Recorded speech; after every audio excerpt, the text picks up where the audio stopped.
Nah, apakah kita mau tetap menggunakan street justice? Itu kan kita hindari gitu loh.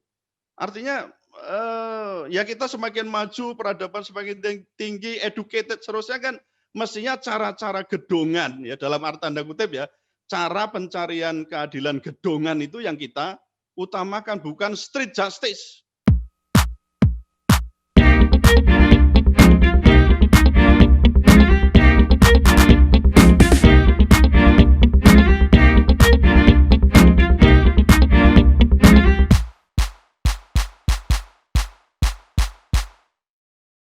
Pemerintah sebagai instrumen negara yang harusnya menjadi menegakkan hukum, tetapi rakyat melihat seakan-akan justru pemerintah yang bagaimana rakyat mau kemana lagi menyuarakannya? Apakah harus ke dunia internasional gitu?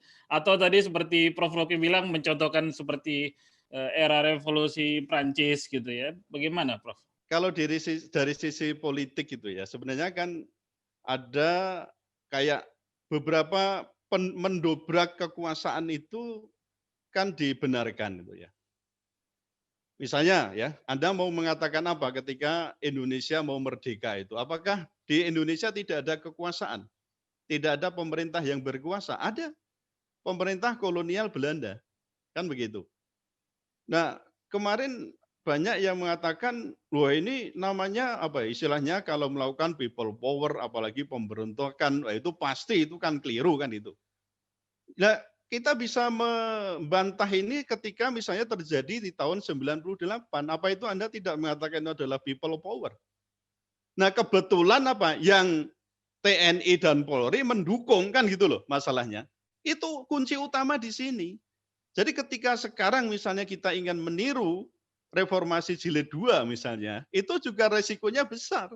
Anda melakukan people power, polisi dan TNI tidak membackup, amblas masuk penjara semua itu.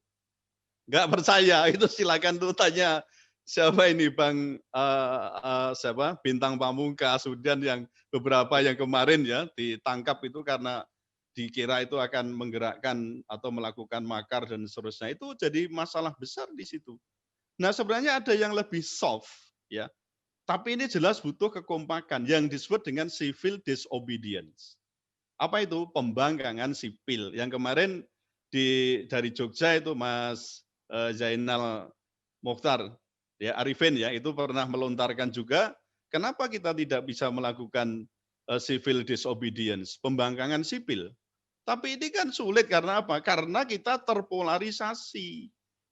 Rakyat ini sekarang terpolarisasi A dan B. Nah, maka ketika saya beberapa kali juga mengatakan, saya mengiblat apa yang ditulis Siblat juga Levitska itu mengatakan ketika polarisasi itu menguat maka tidak mungkin atau tidak bisa dikatakan bukan tidak mungkin akan terjadi yang disebut dengan civil war. Nah, itu kan hal-hal yang mestinya kita hindari gitu loh di situ. Nah, oleh karena itu saya sering mengatakan, kenapa sih persoalan seperti ini saja kita dalam negeri tidak menyelesaikan sendiri. Kalau memang ini nanti investigasi terbentuk, kemudian kita juga berdasarkan pasal 26 kalau untuk HRS saya tadi jelas ya, supaya itu dilakukan namanya policy of non-enforcement of law. Itu ada teorinya. Saya sendiri yang pada tahun 2010 itu ya di pidato pengukuhan saya membuat satu buku ya, satu pidato pengukuhan yang isinya tentang policy of non-enforcement of law. Kebijakan tidak menegakkan hukum. Meskipun jelas itu melanggar hukum, itu melakukan tindak pidana misalnya, loh negara bisa mengampuni gitu loh. Jadi jangan semua berpikir itu pokoknya orang bersalah harus dihukum di penjara. Coba kita ikuti Belanda, ya Belanda itu yang kita ikuti hukumnya. Tapi kita bisa muter video-video itu di YouTube, kenapa Belanda bisa mulai kosong hunian penjara. Kenapa bisa begitu? Lah kita malah 2 kali lipat loh Mas. Mestinya itu dihuni oleh 230.000 narapidana ya, lapas kita itu, tapi sekarang bisa dihuni 460.000 orang ya narapidana. Itu 2 kali lipat.